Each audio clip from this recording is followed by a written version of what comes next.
our next guest is going to join us shortly as soon as he clicks the join stage button. I'll wait for Will to do so, and then I'll introduce him.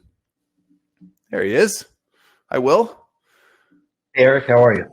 Good, thanks. This is Will Devlin, VP of Marketing at MessageGears. I'm going to go ahead and allow you to introduce MessageGears and what it is you folks do and how you help your buyers and the industry at large. I will jump off the stage, and I'll come back after you share some of your plays for gathering target market insights, and we can do some Q&A.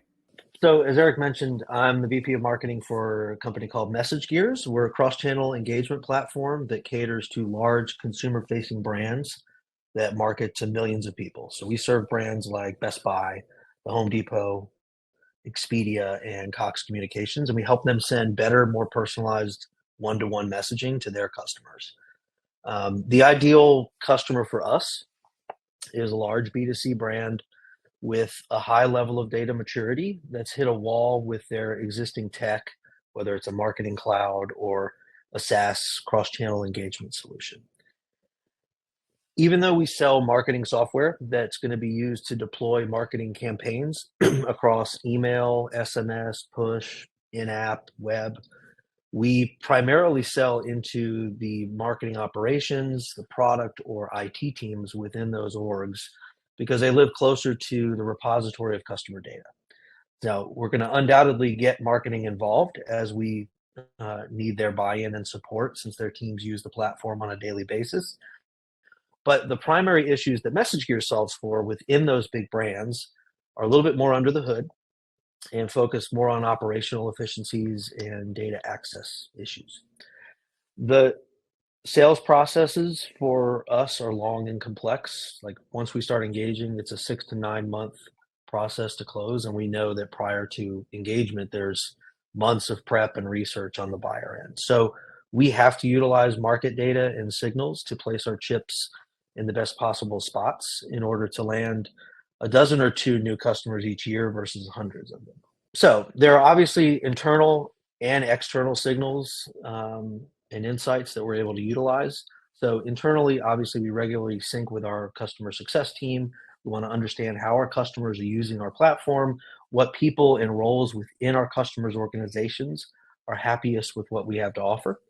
And we also want to get a sense of what specific pain points and challenges our product best alleviates. So the more customers we have, obviously, the better the information is because we can apply it across different industries and verticals and use cases. But externally, there is a variety of things that we're looking at to gather insights, and some of it's tool-based, and some of it's more primitive and scrappy. And so there's not like one single thing that we do that gets them all, but it's basically bucketed into 3 different things that the way I see it, which is monitoring market trends, monitoring our target champion, our persona, the trends, and then highlighting any specific signals we're seeing from them. So I'll start with market trends. We do some quantitative research. So we partner with firms, a variety of different firms, Hanover, Ascend2, Pure Spectrum, just those are a few that top of mind, but they help us get a sense of what people working at the firms we're targeting for and are most focused on, and then what's top of mind for them in the next 6 to 9 to 12 months. What tech are they using? How do they feel about that tech? What are their initiatives? What are their shared or common challenges that we're seeing across those organizations that we can address? We also use some of this research to get information about how aware our target buyers are that we even exist and the problems that we solve for. So that's a big piece of the market trend research. We also utilize analyst reports and inquiries.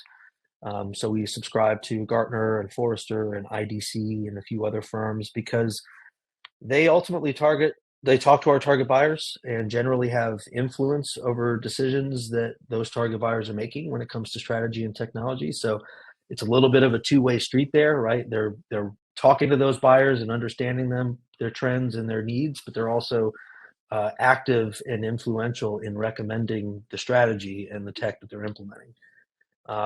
So we set up regular inquiries with key analysts to better understand their research findings and what they're hearing in the marketplace and how they see the marketplace. The second area is to understand our target champion within the org. So this is where some of that scrappy behavior is going to come in.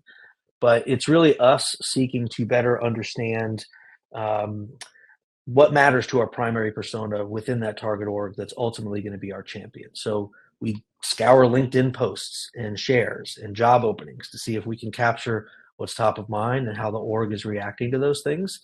We're monitoring who is speaking and attending different industry conferences and events, what articles they're sharing or getting quoted in, things like that.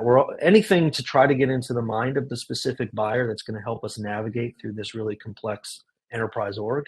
We're trying to get those signals, and it's again a little bit primitive and less automated. And then part of my favorite part is in the specific signals. There's a few tools that we use here, and this is more of like buyer intent and how close are they to making a decision. So we utilize one of the tools we utilize is called Allium.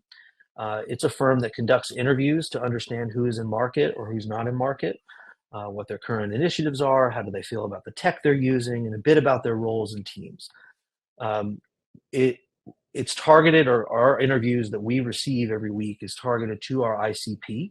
And so we get about a half dozen of these anonymous, at least at the person level, we know what company it is. But they're super insightful interviews each week.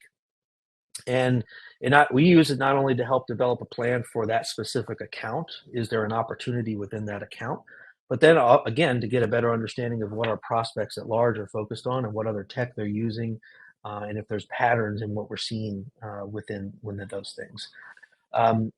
I mentioned that we do well with enterprise brands that we would consider data mature, and so another part is technographic data, and understanding what they currently have in place that we would plug in well with or potentially displace if we went there. So we use signals from different partners of ours, tech partners. We use Crossbeam as a tool where we're able to share customer lists with our trusted partners and agencies to build a comprehensive profile of where we can plug in even easier.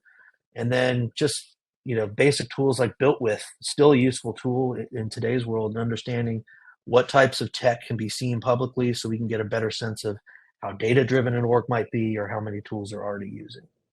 We look at org structures and team makeup, so Zoom Info and Sales Navigator. We want to make sure the right people are in the right place within the org to even feel like we have something to speak to. And then we look at engagement signals in our demand gen org, so emails, cadences, website and content engagement, et cetera.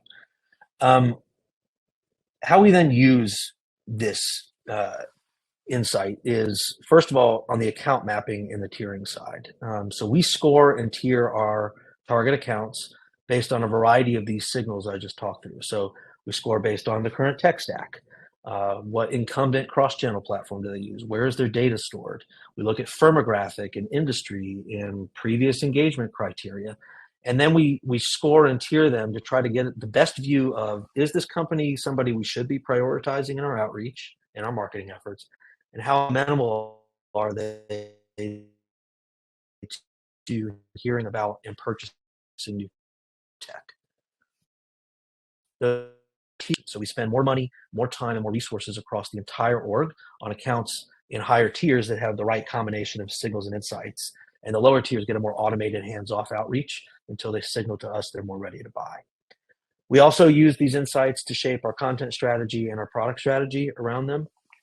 So on the product side, we need to be building what our customers want, but also be mindful that market signals and shifts that we're monitoring are important in helping us understand focus. And we have to be speaking the same language as our buyers. So we take those insights, develop meaningful content that shows us, shows that we understand them and that we can help take them to the next level. I'll wrap with the results that we see from this approach. So there's three key benefits here. We end up understanding our prospects' challenges and needs before we ever get on the phone with them or ever actually engage with them in a business capacity. So we're able to bring solutions and ideas earlier in the process, and that shows that we really understand their business and we're consultative and we can help elevate things. It gives us more focus on the go-to-market efforts. So our marketing spend, our resources and how we allocate them, and then the overall measurement of performance is focused on our target customers and our impact into those. And that just keeps our entire team hyper focused on the most likely to buy prospects early on. And our company's growing as a result, right? We're consistently one of the fastest growing companies in our industry. We grew 70% last year alone. We were able to acquire a mobile marketing firm called Swerve that complements a lot of our product offerings and further improves that and helps us begin global expansion. So for the way we approach enterprise sales, and these market signals and these specific signals that we're getting from these various tools is certainly been a helpful mechanism in helping us grow. So that's my spiel. What question do you have, Eric? Yeah, I got a bunch. And our attendees, you're welcome to ask a question if you've got one. Well, I have a handful though, and I appreciate you setting the context up front about the size of sale you have. So very long sales cycle. You're not trying to go and close 10,000 accounts every year. This is, hey, we're looking for a dozen, 2 dozen. These are big companies who've got big problems, and we're big problems for them. They, on the other side, they're going to do a lot of due diligence, right? They're investing a lot in making sure they pick the right partner. This is a long-term investment. It's not something they're just going to pick up and then drop and go find someone else 6 months down the road if it doesn't work. So thank you for that. I appreciate it. You mentioned in your first point about monitoring market trends, this market intelligence and the quantitative research piece. I'm curious how you track this over time, right? So I think one of the points you made was how aware are our target buyers that we even exist and what we do. Right. So that's great. Like how do you know we're here? Right. This is earlier in Wynter Games. Pep was chatting with one of our guests, and he talked about that they do this very well in consumer, like in packaged goods, right? Like, do you know what an Oreo tastes like? We're going to track that. Yeah. But that's not the same for you folks. Like, how do you measure this over time and see what kind of lift you're getting with your audience? Yeah, I mean, so in the quantitative research, it's literally just a question that we ask very straightforward like that. Like, have you ever heard of MessageGears? Do you know what our purpose is? And it is the makeup of the audience may be different, but the signals of that audience or the makeup of the audience is similar each time.